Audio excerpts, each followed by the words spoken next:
participants साथीहरु ल मेरो त्यहाँ जुम सी वेटिङ एकछिन हामीसँग टाइम छ अब यहाँ हजुर त्यही त यहाँ पुग भएछ क्या जुमको त टाइम सकिएछ टु पिपल हैव इन्क्लुडेड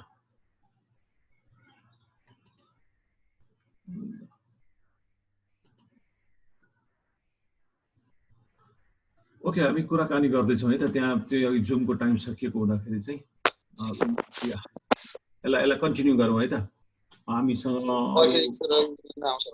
हजुर हजुर साथीहरु त्यहाँ अलिकति यताउति छरिनु भएछ हैन ठीक छ 8 जना जति आउनुभयो waiting room for this meeting okay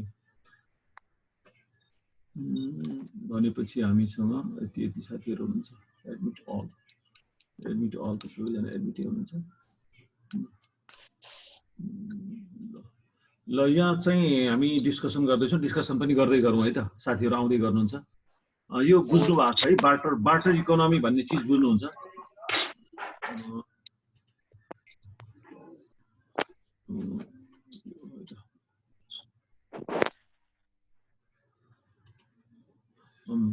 okay barter economy भन्ने चीज बुझ्नुहुन्छ यो चाहिँ अब गुड्स एन्ड सर्भिसेसको एक्सचेन्जका कुराहरु गरे हो जस्ट यसमा चाहिँ यसमा पनि एग्रिगेट डिमान्ड एन्ड एग्रिगेट सप्लाईको इक्वालिटीको कुराहरु यसमा आउँछ यो सबै यसमा त्यति डिटेलमा यसभित्र गइन यहाँ यसमा यहाँ चाहिँ के भन्छ भने the income of a person receives from production is spend to purchase goods and services by others for the economy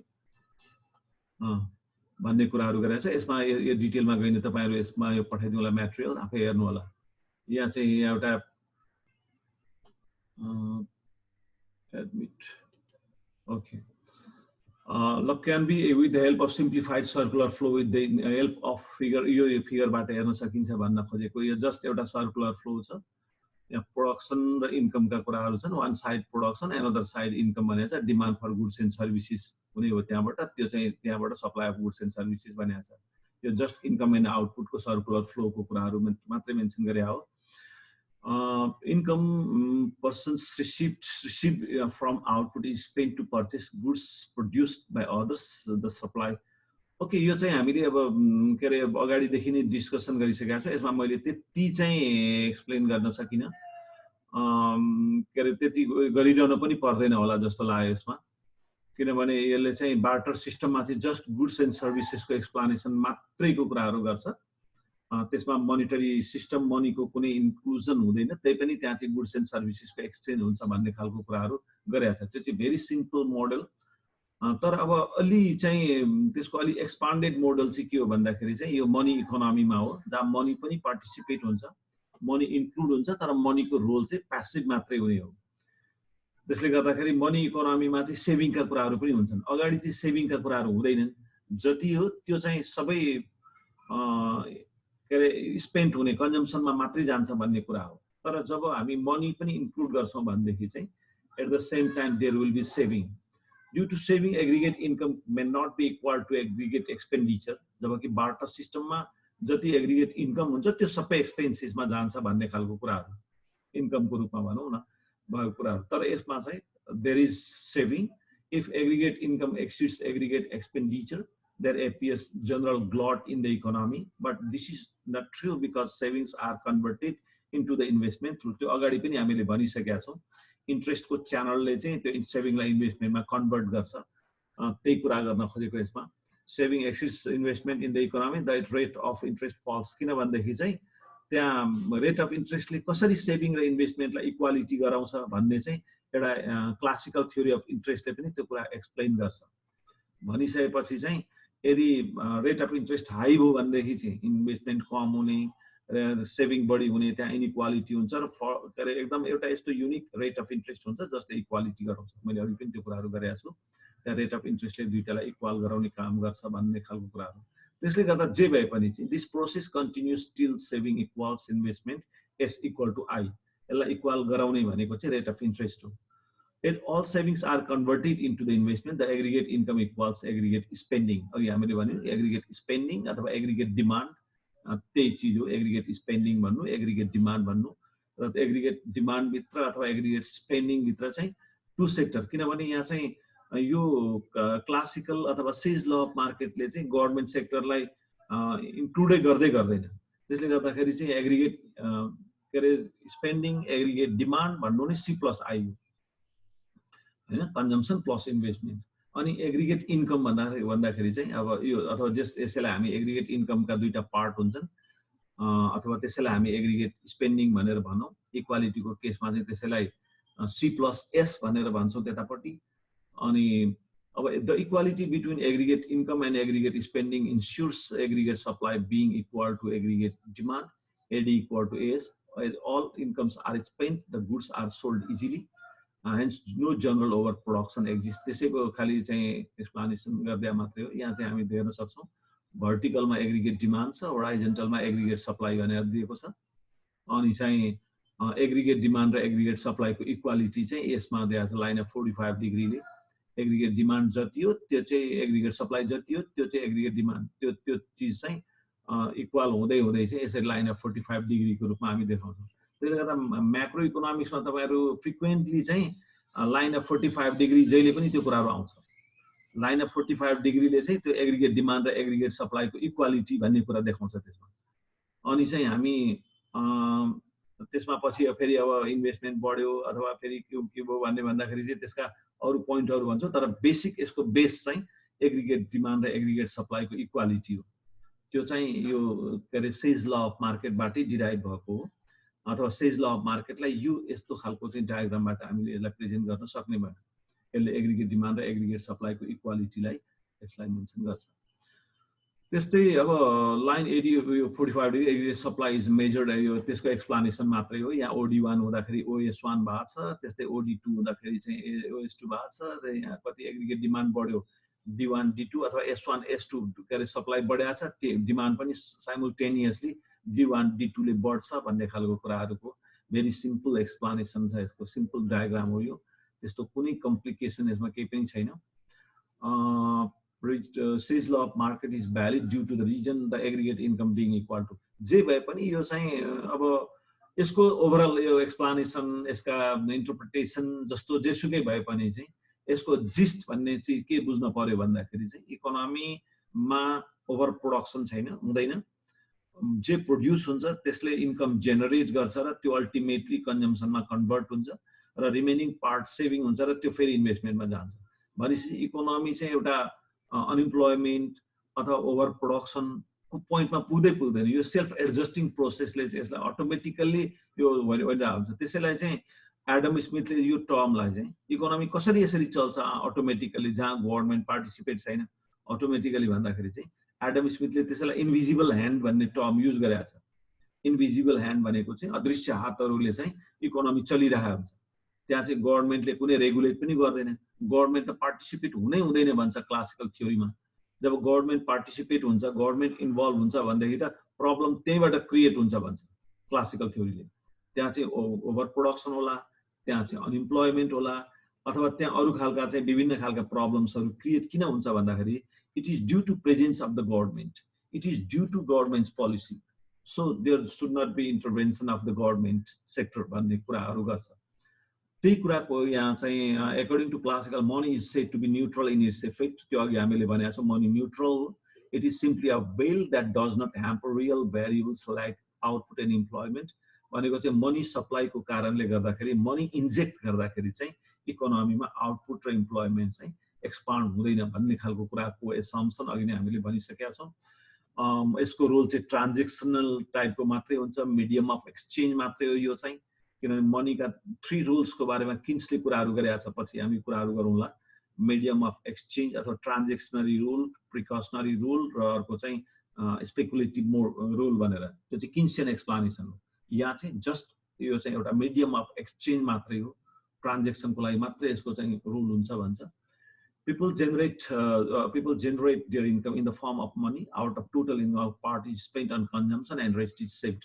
Latter, the saving is converted into the investment. धेरैचोटि फ्रिक्वेन्टली हामीले यो कुरा भनिसकेका छौँ। मनी चाहिँ के हो भने जस्ट फेसिलिटेट गरिदिने काम मात्रै हो। प्रोडक्सन के हो त्यसलाई चाहिँ in terms of money expression गर्नलाई सहज होस् भन्नको लागि मात्रै हो। There is no other rule of the money भन्ने खालको कुराहरू चाहिँ यो सेज ल अफ मार्केट अथवा क्लासिकल थ्योरीमा चाहिँ हामी भन्छौँ। अब यहाँ अलिकति हामीसँग समय छ, यो इम्प्लिकेसन, यसको युज एक्ज्याक्टली प्र्याक्टिकल्ली चाहिँ कहाँ हुन्छ, कसरी युज हुन्छ यो भन्ने खालको कुराहरू चाहिँ हामी यसमा भन्छौँ इम्प्लिकेसनको रूपमा। भनेको चाहिँ प्र्याक्टिकली यो चाहिँ कसरी युज भएको छ म्याक्रो इकोनोमिक्समा, यो ल एउटा हो, ल चाहिँ युज कसरी हुन्छ म्याक्रो इकोनोमिक्समा भन्दाखेरि भन्ने कुराहरू गरे हो। यो अटोमेटिक एटेनमेन्ट अफ फुल इम्प्लोइमेन्ट, किनभनेदेखि चाहिँ अघि नै धेरैचोटि हामीले भनेका छौँ इकोनोमीमा फुल इम्प्लोइमेन्ट अटोमेटिकल्ली हुने हो, त्यो चाहिँ हैन, त्यो सेल्फ एडजस्टिङ प्रोसेसले हुन्छ र त्यो चाहिँ लङ रनमा हुन्छ। Free enterprise economy automatically attains equilibrium at full इम्प्लोइमेन्टमा भनेको छ। त्यस्तै सेल्फ एडजस्टिङ मेकानिजम भनेको छ। There is automatic adjustment in the economy that supply creates its own demand, increase in supply will meet its own demand in the process of functioning of free enterprise economy. There is no need of government intervention. यो अघि नै भन्यो, no deficiency of aggregate demand, भनिसकेपछि चाहिँ aggregate डिमान्डको deficiency हुँदैन भन्छ। किन production गरेपछि त्यसले इन्कम जेनेरेट गर्छ, त्यो चाहिँ कन्जम्सनमा जान्छ र केही पार्ट चाहिँ सेभिङमा जान्छ, त्यो पनि अल्टिमेटली इन्भेस्टमेन्टतिर जान्छ। So no deficiency of aggregate demand भने चाहिँ त्यस कारणले गर्दाखेरि हो supply automatically creates its own demand. As a result, there is no general glut.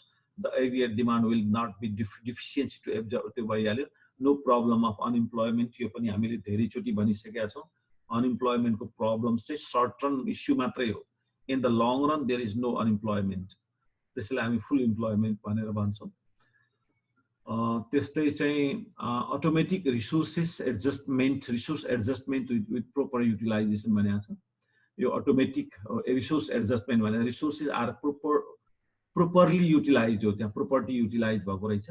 Resources are properly utilised and adjusted in such a way as to generate employment and income to absorb all supply भनेर खोजेको हो। यो automatically चाहिँ रिसोर्सहरू adjust हुँदै जान्छन् भन्न खोजेको, त्यसको प्रोपर युटिलाइजेसन हुँदै जान्छ। जुन फुल इम्प्लोइमेन्टको कुरा भने हौ हामीले, त्यो चाहिँ कुनै गभर्नमेन्ट पोलिसीले गर्दाखेरि होइन, त्यो अटोमेटिकल्ली इकोनोमीमा चाहिँ त्यसलाई युज हुँदै जान्छ भन्ने खालको कुराको एक्सप्लेनेसन हो। Money is neutral in its effect भनेको छ, यो धेरैचोटि भनिसक्यौँ हामीले। किनभनेदेखि चाहिँ यसले अरू कुनै पनि भ्यारिएबल्सलाई अफेक्ट गर्दैन, इम्प्लोइमेन्ट आउटपुटलाई गर्दैन। र built in flexibility and automatic optimisation भनेको छ। बिल्ट इन फ्लेक्सिबिलिटी भनेको चाहिँ त्यहाँ पोलिसीले कुनै केही अफेक्ट गर्दैन। त्यो यदि चाहिँ इन्कम बढ्दै गयो भने, प्रोडक्सन बढ्दै गयो भनेदेखि चाहिँ हैन, जसरी यो बिल्ट इन फ्लेक्सिबिलिटी भने चाहिँ जस्तो हामी यतापट्टि पब्लिक इकोनोमिक्समा पनि भन्छौँ कि साइज अफ जीडीपी बढ्दै गयो भनेदेखि चाहिँ राजस्व रेभेन्यू पनि अटोमेटिकली बढ्छ भनेर भन्छौँ। त्यहाँ बिल्ट इन फ्लेक्सिबिलिटी, त्यहाँ कुनै एक्स्ट्रा पोलिसी चाहिएन त्यहाँ, त्यस्तो टाइपको त्यो अटोमेटिक अप्टिमाइजेसन भन्छ। In a capitalist economy, basically classical theory capitalist इकोनोमीले यसले फलो गर्छ। र द laissez-faire policy अघि नै मैले भने, laissez-faire means that is let us be free. Policy has built-in flexibility. It functions automatically to optimum adjustment through freely operating market mechanism and the price system भनेको छ। Rate of interest, rate of interest is a strategic variable. Saving investment equality is brought through flexibility of interest rate भन्छ। यो अघि मैले जुन rate of इन्ट्रेस्टको कुरा गरेको छु, इन्भेस्टमेन्ट सेभिङको इक्वालिटीलाई चाहिँ कसरी चाहिँ त्यो इक्वालिटीमा आउँछ भन्दाखेरि चाहिँ फ्लेक्सिबिलिटी अफ इन्ट्रेस्ट रेटले। भन्नुको अर्थ चाहिँ higher the rate of interest, lower will be the investment and higher will be saving. तर लोअर इन्ट्रेस्ट रेटले फेरि के गर्छ, higher will be the demand for investment and lower will be the saving. अनि एउटा यस्तो युनिक पोइन्ट हुन्छ जहाँ गएर सेभिङ र इन्भेस्टमेन्ट इक्वालिटी हुन्छन्। जसरी डिमान्ड सप्लाईलाई प्राइसले एउटा पोइन्टमा ल्याएर इक्वल बनाउँछ, सेम वे इन्ट्रेस्ट रेट पनि एउटा प्राइसिङ नै हो। त्यो पनि त्यो क्यापिटलको प्राइसिङ भनिन्छ त्यसलाई। जे भए पनि इन्भेस्टमेन्ट सेभिङको इक्वालिटी गर्ने भनेको चाहिँ त्यो रेट अफ इन्ट्रेस्ट हो।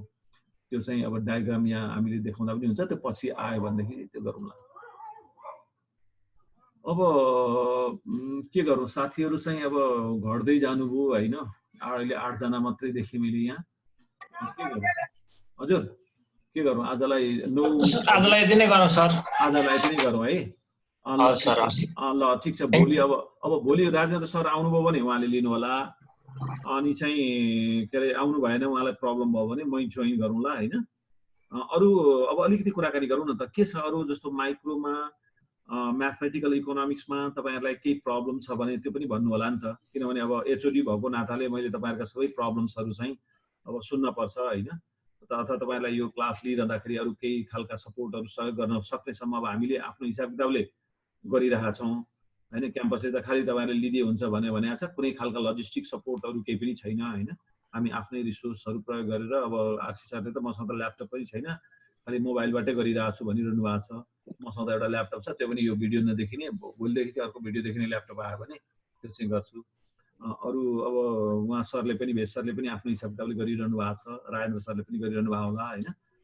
त्यसमा तपाईँहरूलाई डिफिकल्टिज अथवा बुझ्नलाई समस्या अथवा केही छ भनेदेखि चाहिँ तपाईँहरूले फ्री फ्र्याङ्क रूपमा चाहिँ त्यो राख्नु होला है त। त्यो भन्नुभयो भनेदेखि चाहिँ मैले सरहरूलाई पनि भन्छु, अथवा सरहरूसँग तपाईँले डाइरेक्टली कुराकानी गरे पनि हुन्छ।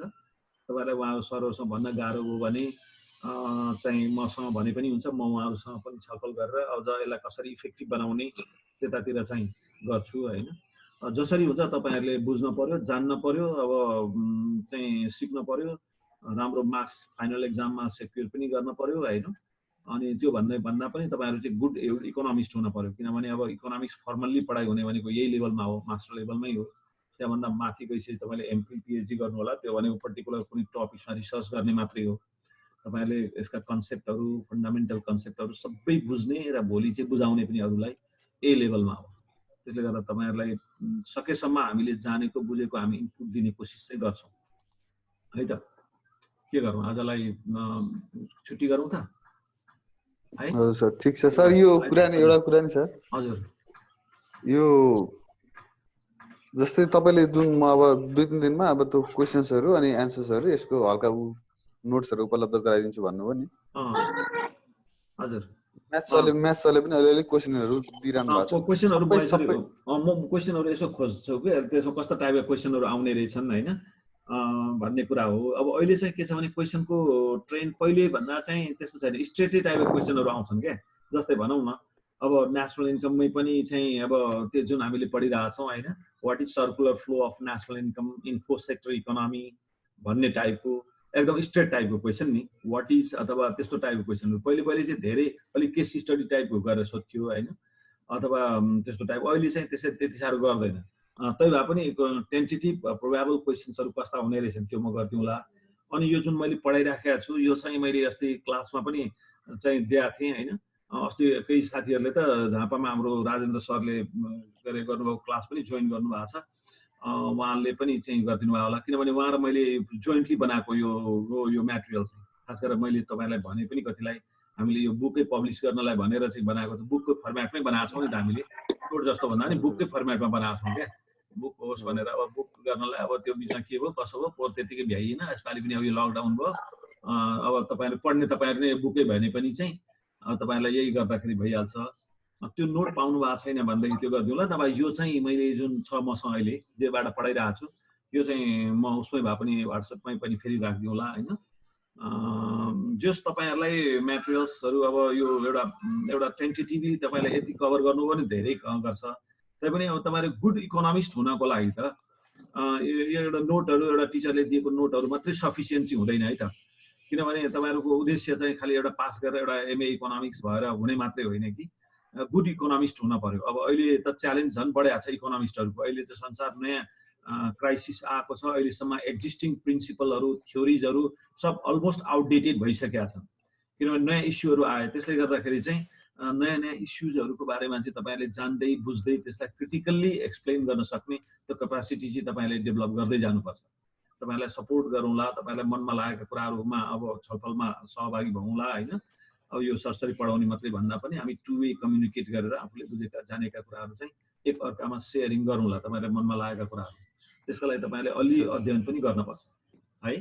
हजुर, धेरै धन्यवाद तपाईँलाई। तर सर यो माइक्रोको अनि अरूको पनि त्यसरी त्यो प्रोबेबल क्वेसन अनिखेर कसरी लेख्ने, के लेख्ने, कति पढ्ने यस्तो हुन्छ क्या। जस्तो अब यो लेभलमा चाहिँ नि अब कसरी लेख्ने भन्ने कुरा चाहिँ खासै अब टिचरले ठ्याक्कै यसरी चाहिँ भन्न चाहिँ सक्दैन, किनभने त्यो स्टुडेन्टको एउटा स्किलमा पनि भर पर्छ होइन। पोस्ट ग्रेजुएट लेभलको स्टुडेन्टको लागि चाहिँ हामी म्याटेरियल्सहरू उपलब्ध गराइदिने अनि क्वेसनहरू प्रोबेबल क्वेसन्सहरू दिने, त्यसको प्र्याक्टिस चाहिँ तपाईँहरूले गरेर त्यो कुरा हामीलाई सेयर गर्दाखेरि हुन्छ।